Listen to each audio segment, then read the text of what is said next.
Hi, my name is Carmen, and today we're going to do a perspective analysis on the articles written by Charles Eastman, a Native American, and James Mooney, who is anthropologist, I believe.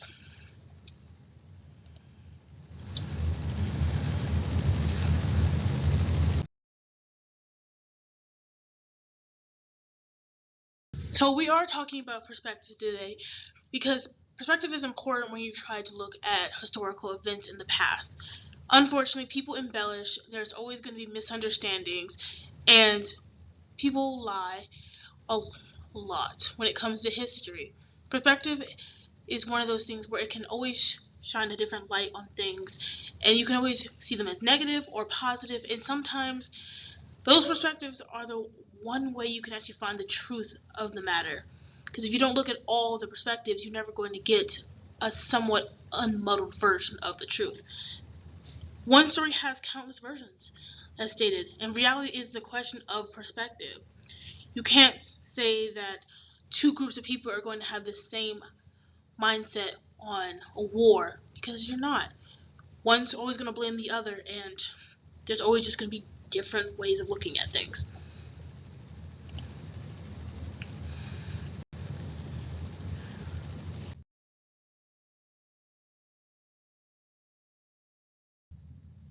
So after the Indian Removal Act and all the drama with the treaties, the Ghost Dance movement came to pass in the beginning of the 1890s.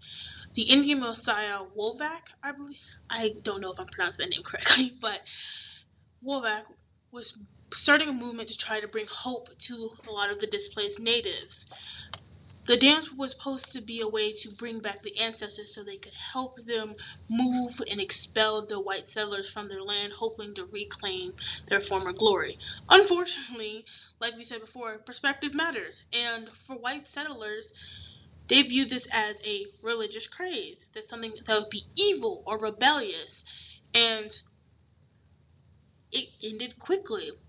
Not just because of how the white settlers viewed it, because after the years, a lot of Native Americans started to lose hope of the white people moving away and them being able to go back to their land, and they started to conform. One thing about the ghost dance that was interesting is that it took inspiration from Mormon clothing. One of the things they wore during the ghost dance was a white cloth that they see Mormons wear during their rituals. And it was supposed to be a way of saying, I'm bulletproof and invincible, another symbol to go against the resilience of the time. Well, with the resilience of the time.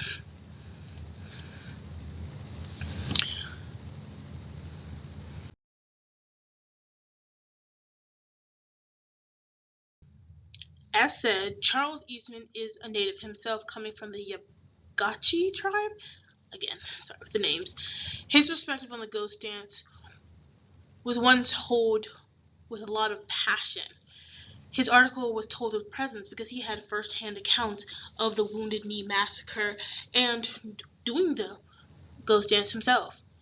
He acknowledged the Red Christ in a religious aspect and knew it was important for cultural and spiritual meanings to have this dance. He wrote for unity and action so they can get their land and have better governmental protection. The ghost dance was for us, was a hope, a vision that we might restore our lands and our people's pride.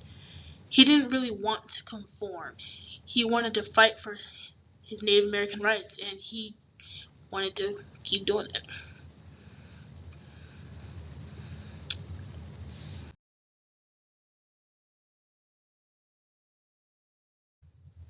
Now, on the other hand, James Mooney did not have the same perspective. His colonial views gave a lot of bias, but he did write in a neutral approach. His article was more of an outsider looking in approach. He viewed it more of a research project as he was an anthropologist. He was studying the ghost dance and trying to figure out what it was. So he kind of avoided a political side of this dance. And even if he wrote one, it probably would have been full of a lot of bias. He associated the ghost dance as a religious craze and something that was unnatural.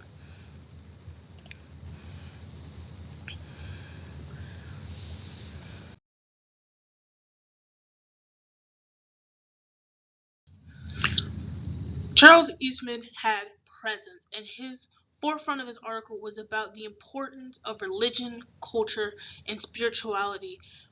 He wanted to fight his oppressors, the white settlers, and he wanted to advocate for better treatment. Charles Eastman had a very passionately written article. Well, James Mooney took a more scientific approach to his article. He was an outsider looking in, as one said, so he didn't have a first-hand accounts. He didn't have the presence necessary to write in a more enlightening perspective. He didn't take a political stance. He was just writing how he felt.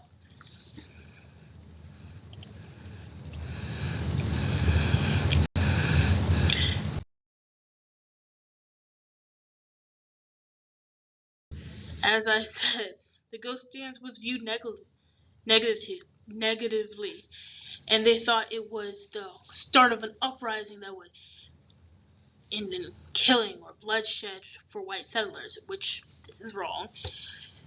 And there was a lot of more people writing about the ghost dance movement, which was able to back up the original arguments of Mooney and Eastman. Alice Beck work focused on the cultural religious motives behind the dance, just like Eastman. And her works really pointed out why Mooney's article was a lot of colonial biases in them, while Gregory Smokes focused on the political motives more, and his war on races and culture in America and how it could potentially end and start.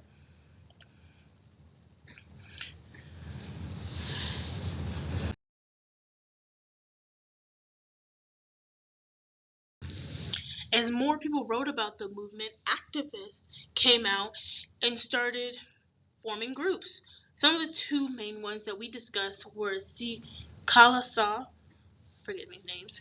She wrote the American Indian stories, and Carlos Montezuma, he wrote poems.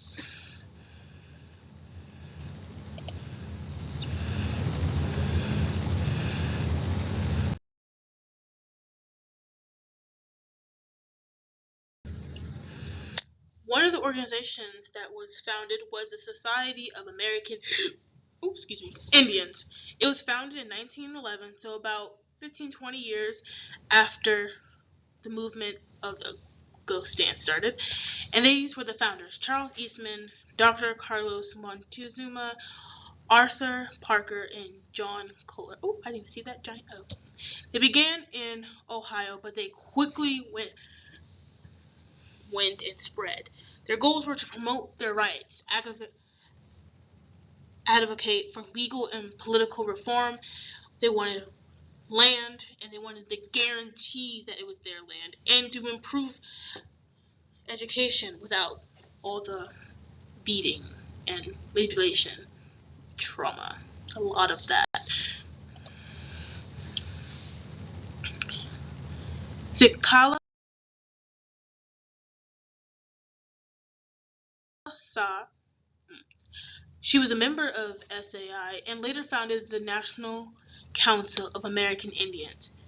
She advocated for empowerment. She wanted them not to feel like an outsider, but they were a part of the country. The council has but one purpose: the organization of a constructive effort to better the red race, make its member better citizens of the United States. These objects cannot attain unless the Indians are accorded the rights essential to racial self-respect and a spirit of loyalty of the United States. It is for that reason alone that it presents their grievances.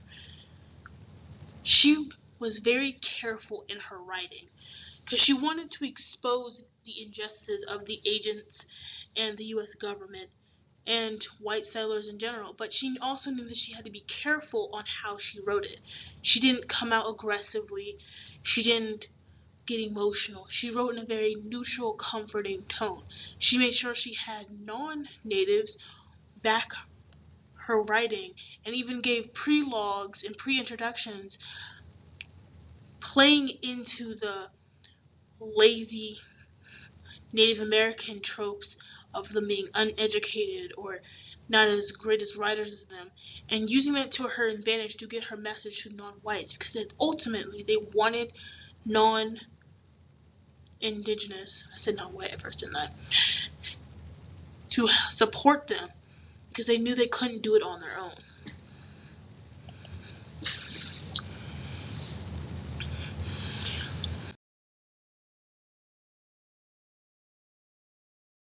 Carlos Montezuma, he had a similar idea, but his idea was more about alienating natives from the federal government entirely. He wrote a Wasaja, I'm bad at these names today, newsletter, maybe weekly or monthly, to advocate for the freedoms for Indians and speak out about injustices and appeal for reforms and stuff. Indians must stand on their own, not as wards of the government, but as free men.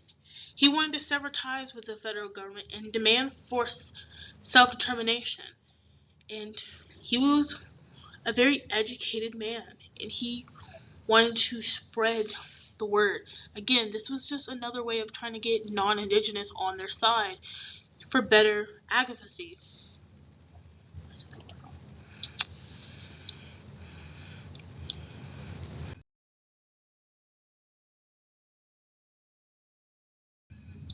The historical events of Native American experiences have many perspectives. It's a long fight for justice, cultural preservation, and resistance. And they had to do a lot of people pleasing to get it done, unfortunately. These articles were written in a lot of perspectives, but they wanted to show one truth, that the natives are here and they're not going to go anywhere. They want rights, they want protection, and they want people to know what's actually happening. Because of all the white settlers propaganda, a lot of people don't actually know the truth about natives and indigenous people in the country. And this is one of the ways they were able to get the truth out there.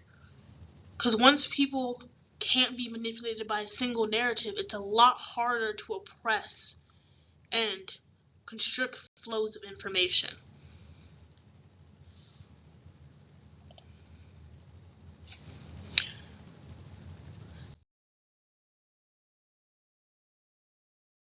Thank you for listening to my presentation, and I hope you have a better idea about the Native American historical experiences in the early 19th century and some of the late 18th century. Perspectives are important, and I want you to make sure that you fact check what you read, and you try to find articles in newspapers and videos if there was a time frame where there were videos that could be taken, so you get the full story. The main part of the Natives Initiative was to make sure their story was told, make sure their presence was known, and not told by someone that didn't truly understand them or knew their struggles. Thank you again, and I hope you enjoyed my presentation.